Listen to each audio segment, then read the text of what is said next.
Vážení kolegovia, kolegyne, to tu fakt nikomu nie je trápne tieto posledné dni. Mesiace tu kadrujeme jednu krajinu za druhou za porušovanie princípov právneho štátu. Čím ďalej od nás, tým tvrdšie uznesenie.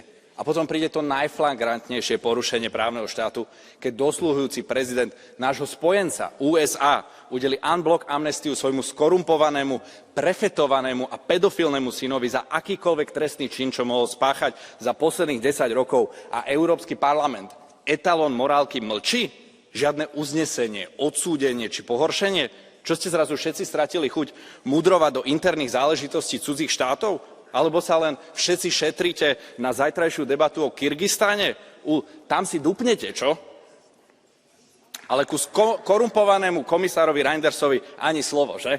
Toto je presne ten dvojitý kilometer, čo Európa predvádza na medzinárodnej úrovni a prečo sme zvyšku sveta na smiech. Ale v pohode, prosím, pokračujme v tejto 5-hodinovej debate o tom, ako je zlý TikTok, lebo na rozdiel od zapredaných médií necenzuruje všetok politicky nepohodlný obsah. Ďakujem.